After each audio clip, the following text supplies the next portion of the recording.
नमस्कार। आज देश की तमाम फटाफट खबरों में आपका स्वागत है। आप न्यूज़ के चैनल इसलिए देखते हो ताकि आपको सूचना मिल सके। सूचना आपको किसके बारे में प्राप्त करनी है, ये एक बार अपने बारे में विचार करें कि आप किन चीज़ों से परेशान हो रहे हो, और यदि उन चीज़ों से परेशान हो रहे हो, जिन दिक्कतों का आप सामना कर रहे हो, उन पर मीडिया चैनलों पर डिस्कस दिखाई जा रही है।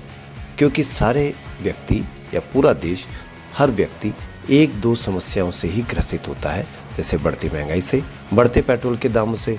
और इन समस्याओं का समाधान यदि आपको मीडिया चैनल पर दिखाई नहीं दे रहा हो, और महंगाई होते हुए भी उसको भी पक्ष लेते हुए दिखाई दिया जा रहा हो, या पेट्रोल के बढ़ते दामों के बाद भी आपको पक्ष लेते हुए दिखाई दिया जा रहा हो, तो समझ लो कि कोई न कोई वो प्रोपेगेंडा में काम कर रहे हैं। उसका खामियाजा सिर्फ आप भुगतोगे और कोई नहीं।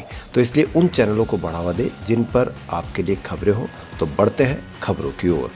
आर्यन खान और दो अन्य आरोपियों अरबाज मर्चेंट व मुनमुन धमेचा को गुरुवार को बॉम्बे हाईकोर्ट ने जमानत दे दी, जिसके बाद शुक्रवार को सेशन कोर्ट में जमानती बॉन्ड भरने की प्रक्रिया चली। हालांकि समय पर जमानत के कागजात मुंबई आर्थर रोड जेल की जमानत पेटी में जमा नहीं हो सके, जिसके चलते आर्यन की रिहाई अब शनिवार के लिए टल गई है।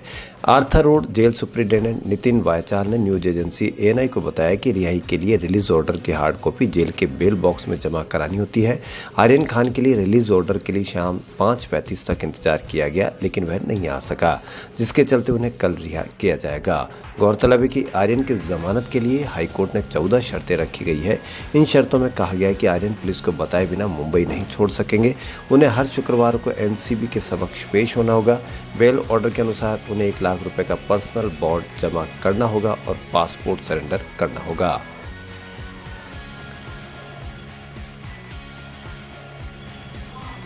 दिल्ली में कोरोना के लगातार कम होते मामलों के बीच दिल्ली सरकार ने दिल्ली वासियों को पाबंदी में और छूट देने का फैसला किया है।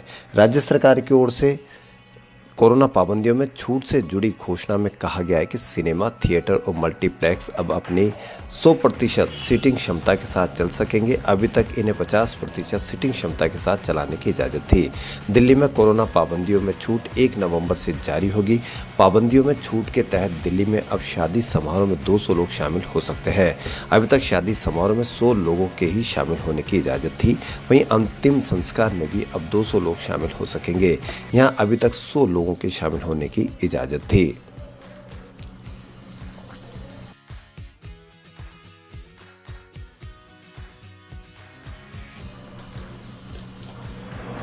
देश में जारी टीकाकरण अभियान को और रफ्तार देने के लिए सरकार ने कुछ दिन पहले ही हर घर दस्तक टीकाकरण अभियान की रूपरेखा तैयार की थी। अब सरकार की तरफ से इसे शुरू करने की घोषणा कर दी गई है। महाअभियान की शुरुआत 2 नवंबर से की जा रही है और यह 2 दिसंबर तक चलेगा। इसके तहत जो लोग वैक्सीनेशन से छूट गए हैं उनका टीकाकरण किया जाएगा। इसके साथ ही ऐसे 10 करोड़ से ज़्यादा लोगों को भी टीका लगाया जाएगा जिनकी वैक्सीन की दूसरी डोज बाकी है। देश के 13 राज्यों के 48 जिलों में कोरोना वैक्सीनेशन की पहली खुराक 50% से कम है। हर जिलों में हर घर दस्तक महाअभियान पर ज्यादा जोर होगा। इसे लेकर केंद्रीय स्वास्थ्य मंत्री मनसुख मंडाविया ने बीते बुधवार को विज्ञान भवन में राज्यों के स्वास्थ्य मंत्रियों के साथ बैठक की थी। बैठक में कोरोना के खिलाफ वैक्सीनेशन बढ़ाने और वैक्सीनेशन की दूसरी डोज को तेज गति से बढ़ाने पर भी चर्चा की गई। बता दें कि देश में कोरोना की पहली डोज 77% लोगों को लगी है, वहीं 33% लोगों को वैक्सीन की दोनों खुराक लग चुकी है।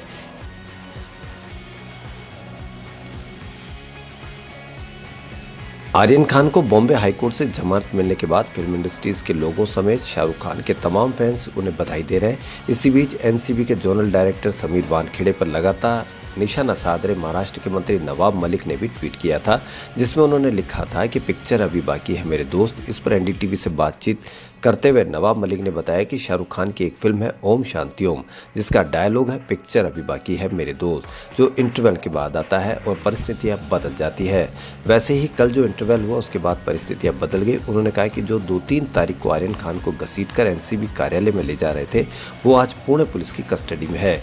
जो आर्यन खान और बाकी लोगों को बेल नहीं मिले, इसका विरोध कर रहे थे, वो बगल की कोर्ट में जाकर अर्जी लगा रहे थे कि जो मुंबई पुलिस ने कमेटी का गठन किया उसे जांच से रोका जाए। जाए, जांच सीबीआई या एनआईए को दी जाए। जब ये याचिका कोर्ट में गई तो महाराष्ट्र पुलिस ने कहा कि हम वानखेड़े जी को अरेस्ट करने से पहले 72 घंटे का नोटिस देंगे, जिसके बाद कोर्ट ने याचिका रद्द कर दी। एक दिन पहले वानखेड़े जी ने कुछ लोगों को भेजा था कि नवाब मलिक को मीडिया और ट्विटर पर बोलने से रोका जाए। जो परिस्थितियां 2 तारीख को थी वो आज 27 तारीख को बदल गई।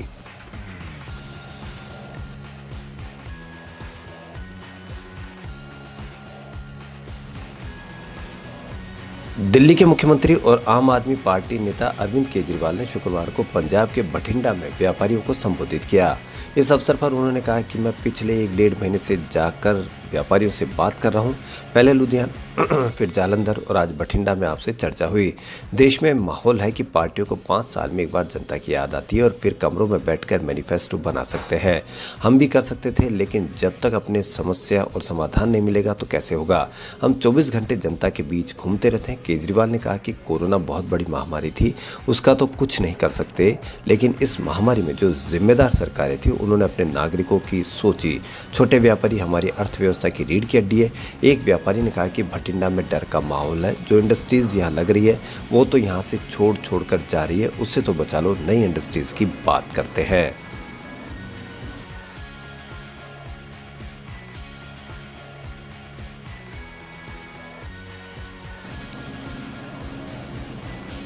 कन्नड़ फिल्म एक्टर पुनीत राजकुमार का जिम में वर्कआउट के दौरान दिल का दौरा पड़ने से निधन हो गया। हार्ट अटैक के तुरंत बाद 46 साल के पुनीत को बेंगलुरु के विक्रम अस्पताल में भर्ती कराया गया था।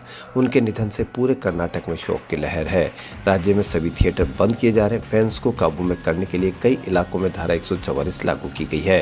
कर्नाटक के सीएम बसवराज बोम्मई भी अस्पताल पहुंचे थे। डीसीपी सेंट्रल ने कहा कि पुनीत राजकुमार के पार्थिव शरीर को जनता के दर्शन के लिए कांतिरवा स्टेडियम में रखा जाएगा। एहतियात के तौर पर बेंगलुरु में 2 रात के लिए शराब की बिक्री पर रोक लगाई है। कोई अप्रिय घटना न हो, इसके लिए सघन गश्त की जा रही है। पुनीत के पिता राजकुमार साउथ इंडियन सिनेमा के आइकॉन थे। वे कन्नड़ फिल्म इंडस्ट्रीज के पहले एक्टर थे जिन्हें दादा साहब फाल्के अवार्ड मिला था।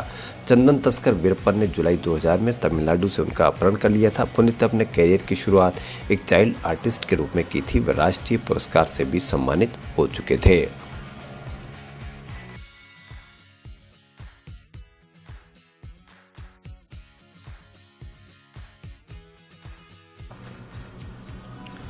नेशनल क्राइम रिकॉर्ड ब्यूरो ने चौंकाने वाले खुलासे किए हैं। देश में आत्महत्या करने वालों की संख्या 2019 के मुकाबले 2020 में बढ़ गई है। एनसीआरबी की ओर से जारी किए गए आंकड़ों के तहत देश में 2020 में 1,53,052 लोगों ने आत्महत्या कर ली, जिसके बाद प्रति लाख आबादी पर सुसाइड नोट 2019 के मुकाबले 10.4 से बढ़कर 11.3% हो गया है। सरकारी आंकड़ों के अनुसार 2020 में देश के अंदर रोजाना 418 लोगों ने आत्महत्या की। गुरुग्राम शहर की सार्वजनिक